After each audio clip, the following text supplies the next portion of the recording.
Hello, hello, hello. Good to be here with you today. My light is shining very bright there. It just turned down. Hi, welcome. If you're here live, feel free to type in the chat. Let me know as I go through this conversation this evening. I'm happy to field any questions that you might have about this topic that was the one that most of you voted on as something that you'd be interested in me having a conversation about. So for those of you who've not met me, my name is Jenny Glick. I'm a licensed marriage and family therapist, certified sex therapist. In this space, I am a relationship mentor, which means I really work to help guide you from point A to point B in your relationship.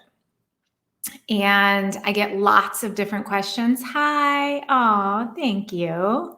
I don't know who that is. It's not showing up on my feed who your name is. It just says Facebook user. So I'll see if I can find you on my live video. I'll stream that as well too. But thank you. So glad to have you here. Oops. There, Jessica. Hey, Jessica. Nice to have you here. So, when I teach the women who I mentor, we always start every class with me inviting everyone to take a breath and arrive. And so I want to invite all of you as we're arriving here. And I'm arriving here after having dinner. So I'm a little like, oh, right. Okay, here I am. Let me get my work head back on. So I invite you to arrive, whatever it is that you have been doing, whatever time of day you are here in this space, just to sink in, take a breath, and be in this space. I also invite the women who I mentor to set an intention. I know that there is great power in intention. So much of what I teach over my 8-week private relationship mastery program is about creating resonance in your intention. So that means creating alignment and integrity with how you think, how you feel, how you show up, what you do, and what you believe. And that kind of paradigm shift, that kind of identity upgrade happens little by little, pearl by pearl, every day. It's how it is that we have massive changes in our lives. One of the women in my space who just graduated today, we had a graduation call and she said, I can't believe how different I am in 8 weeks, which is what I hear all of the time. And in the 8 weeks where she is now from where she was 8 weeks ago, where she was just trying to hold on to hope in her, not just her marriage, but in her relationships with her children and her mother and so much else that was going on. And now to see and to feel and to hear her embody so much grace from her internal alignment, right? It sounds, I know for some, maybe a little new age or corny or like, oh, yeah. But then you do it, you embody it, and what happens is you start to change. And when you change, everything changes. So welcome. So glad to have you all here. Feel free to give me a thumbs up, a heart, a comment, drop a comment. I'm watching my feed down here, so I'm happy to answer live questions during my time here. I'll be here until the top of the hour. I have another call then, but you all have me for the next 25 minutes to be of service to you. So we're going to start off with the question that came in as the number one voted question for the week, which is this really all there is in marriage? Is this really it? Yeah, who in here feels that way? I know I felt that way in my life for sure. 20 going on 21 years married this year. So I get it. So let's start where I always start, which is backing way in to what you're even bringing to the question. Part of the reason why what I do works so well is because there's so much shiny stuff out here. There's so much shiny stuff out here that we could focus on, right? I can focus on how come it's so hard? Why can we not communicate? Why is she behaving this way? How come he doesn't listen to me? And whenever one goes to that place externally, right? What happens is, what do you take your eye off of? You take your eye off of yourself, because you're out here with this other situation or content. I was having a conversation earlier today with a woman who I'm mentoring, and she started in a place of such knowing in terms of what she wants to do, such clarity in herself. You know what it's like, ladies, when you speak from a place of total knowing, your gut is like, oh yeah, this is my truth. Whatever it's about. If it's about a job, having another child, not having another child, your health, whatever it is, when you have internal knowing, or when you hear someone speak from a place of knowing, it's like, boom, right? And she had that kind of knowing. We were in a small group video situation. So the other women were watching her too. And man, she was like, boom, she knew. And then her mind started talking, and her mind was like, yeah, but what about this? And I don't know about that. And what if he, and I don't, right? And whew, there she went. Are you all following me? Does this make sense? And so much of what I help women do is to come back and live in this state of internal knowing. Because first you have to be open to hear your knowing, pay attention to it, listen to it, breathe into it, be brave enough, right, to receive it. And then the next part is to be brave enough to act on it and to stand in it, to stand in your knowing and not go take a pull of everybody else. This is everybody else's knowing. Well, it's your life. It's your marriage. It's your relationship. It's your health. It's your home. It's your fill in the blank, right? And so how it is that you stand in that knowing, it's a courageous place, man. And many of us will give our knowing away, right? And I am going to get back to the question, is this all there is in marriage? Okay.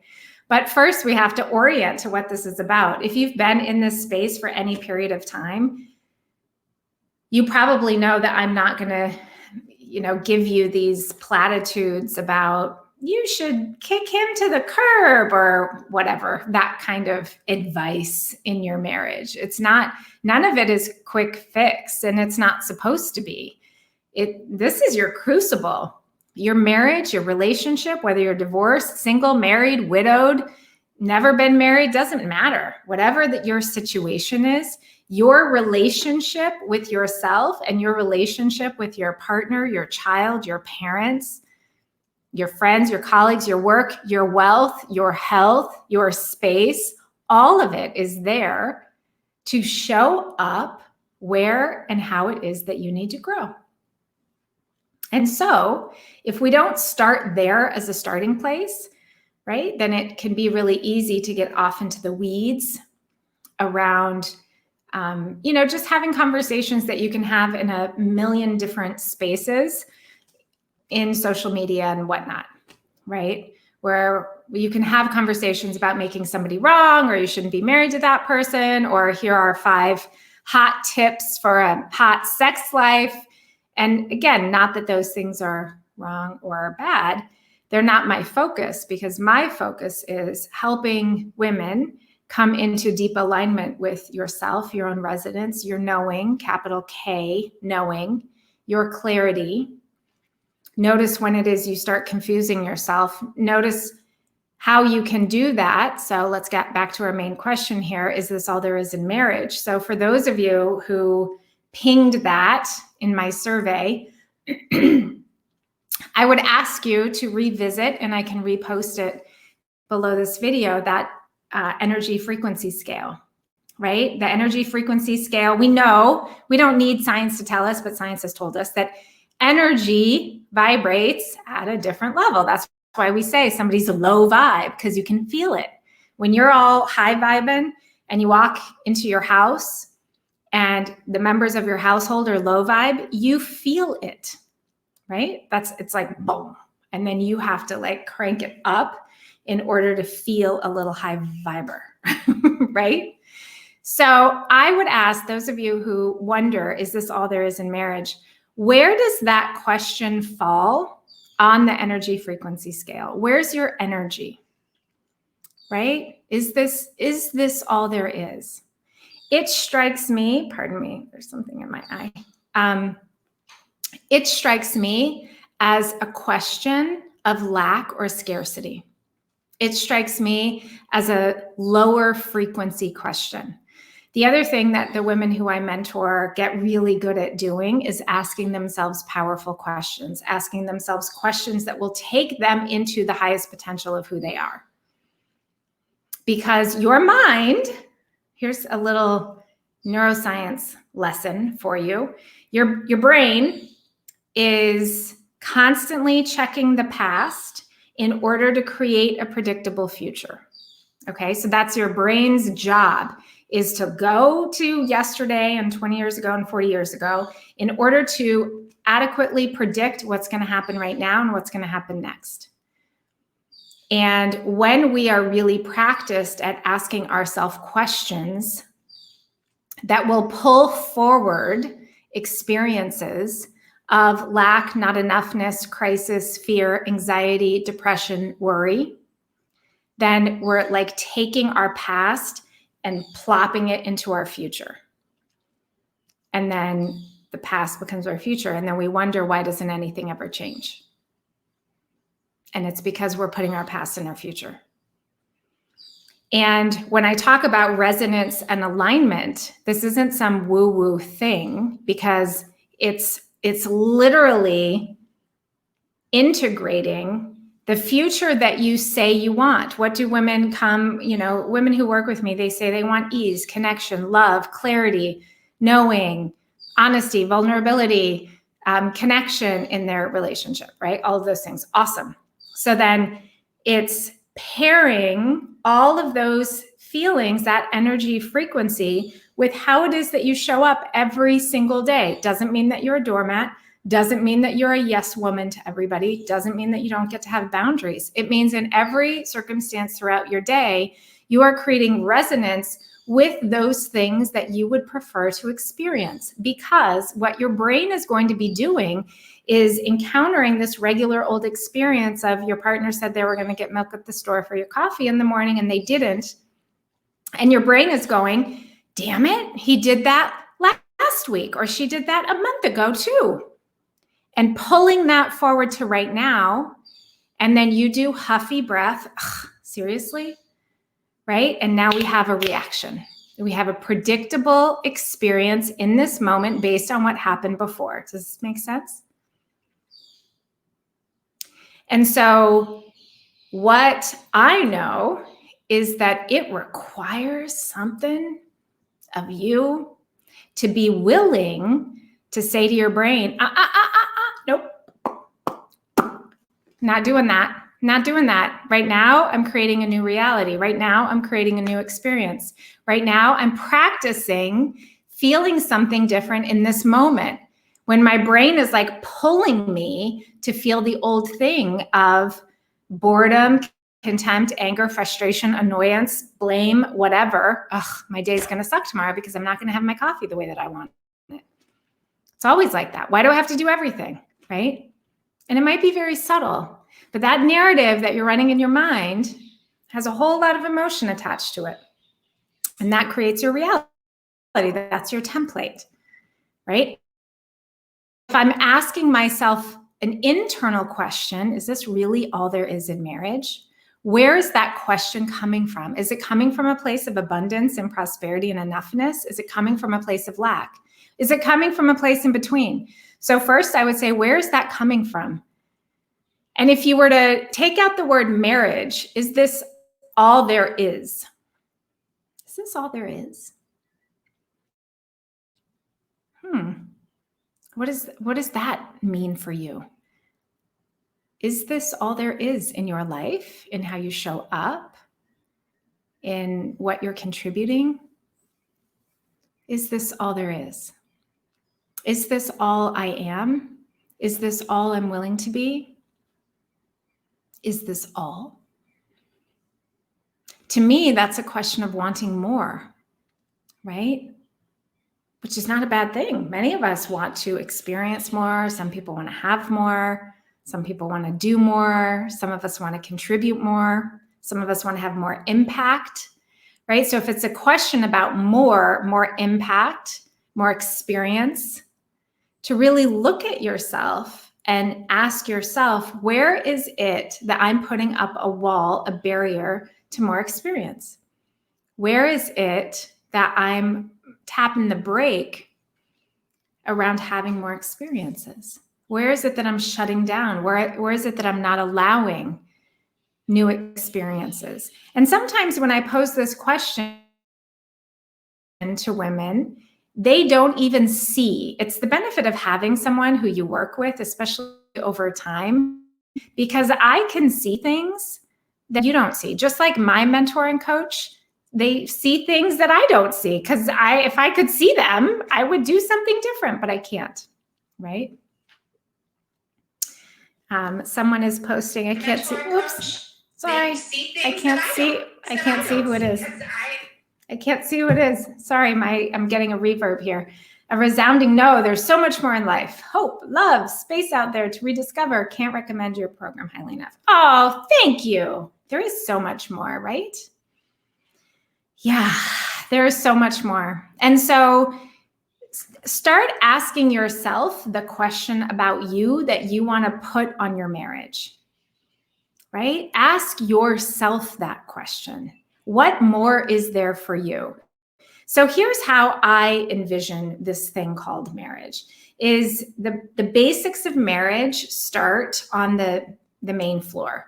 So the main floor, when we enter into the mansion, the castle of marriage, it's when it is that we make a commitment to another person. And again, you don't have to be married. You could be living together. You could have a child together. Whatever that level of commitment is with one another, you come in and you're really working those main rooms of the house. How is it that we handle the finances? How is it that we manage our sex life? How is it that we take care of our home? How is it that we listen to each other? We communicate with each other. And so some people do that good foundational work of marriage, and then they start getting bored when they launch kids because they're like, we did all of this. And for me, that's a place where we get to go to the second floor for people who are interested. And the second floor is not for everybody, and it's not good or bad, and it's not better or worse. It's just like choosing to go to trade school or graduate school or PhD or whatever. Like, people have different interests. For me, the second floor is a place of spiritual growth, is where it is that we start recognizing that there's more growth to do. And in that moreness, it's practicing being the highest potential of yourself, even when all the other things are happening in your life, with your children, with your work, with your finances, with your aging mother, with your partner who you just found out is having an affair, all of those things. It's the second floor of doing embodied, emotional, spiritual growth work so that you literally become a different version of yourself. Most women who I work with after their 8 weeks say, I am literally a different person than when I started, because they are. Because they started, rather than looking outside of them, is this all there is in marriage? They started turning that mirror back on themselves and saying, what more is there for me? Where is it that I'm limiting myself? Where do I have limiting beliefs? Where is it that I'm stunting my expansion? Because ladies, let's be honest here. Many of us don't allow ourselves to rest, to restore, to be creative, to contribute in the ways that we want. We're not allowing the full expression of who we are because everybody else comes first, or because I have to do this, or because of that, or whatever it might be. And it's not a criticism. It's just how it is, right? Take a poll of the 10 closest women to you. 9 out of 10 of them will probably agree with that, right? And so it's a moment of, how is it that I be responsible for all of the things that I'm handling in my life, and recognize that this thing called marriage, relationship, life, if I want to use it this way, is a vehicle for massive personal transformation and growth, ongoing. Because transformation is a lifestyle. It's not a destination. It's not somewhere that you just arrive, right? And so turning those questions that you want to put external, why are people so angry? Where is it that I'm angry? I don't know. Are you? Where is it that I'm hard on myself? Maybe I'm not angry, but maybe I'm hard on myself. You all who've been hanging around my space for a while know I talk about how women can self-terrorize a lot, beat ourselves up, be unkind. I was talking to one of my graduates today, and she was noting how, she had a really full week and is doing a lot of giving and service work, and her working and caring for her child and doing all the things. And she's like, wow, I'm tired. And then there's a part of her that's like, well, you shouldn't be tired. You could do more, like being hard on herself, right? In that moment of when, instead of like, yeah, you worked hard. That makes a lot of sense. And so learning how to stop looking outside of you. If you feel like there should be more, look at in you, where is it that you're limiting yourself? Where is it that the structure of your marriage, maybe you're outgrowing that first level and it's time to grow a second story. I've recently been talking about how it is that my husband and I have decided to do the second stage of our marriage. For those of you who don't know, we moved to Mexico almost 2 years ago. And I think of it nowadays as rewilding our marriage. We've undomesticated ourselves. We got rid of about 90% of everything we owned and packed up the truck and came down here. And it's been an adventure, and it's not all, margaritas and sunrises, for sure. But there's an undomestication that's happening. We're rewilding ourselves. You take yourself out of having, a home and 3 cars and jobs and all of those things. And there's a big shift that happens. And in that big shift, all of our questions are different. We come to know each other in a different way. And so if you're someone who's in a moment where you're like, is there more? I wonder if you're in a moment of rewilding. And that doesn't up and move to another. You can rewild, you can undomesticate yourself in a lot of ways. Moving the furniture around in your house, by changing up how you dress, by shifting, stop drinking coffee and drink tea, or vice versa. Like, start doing things that are totally different. Bring your Mexico to your home. And when we start asking the question, is there more? There's probably some experience that you're longing for. And experience in the very routine of your marriage. That's where I think it gets really interesting, right? Is when we see what it is that we're wanting in our relationship.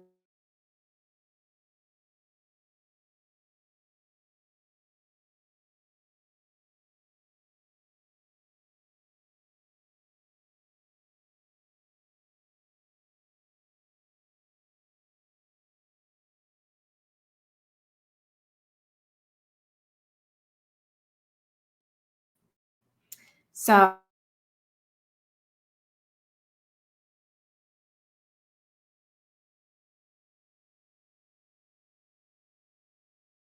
play later. Thank you so much for being here. I'm going to sign off for today. Thank you so much, Jessica, and the others who are here live. Lovely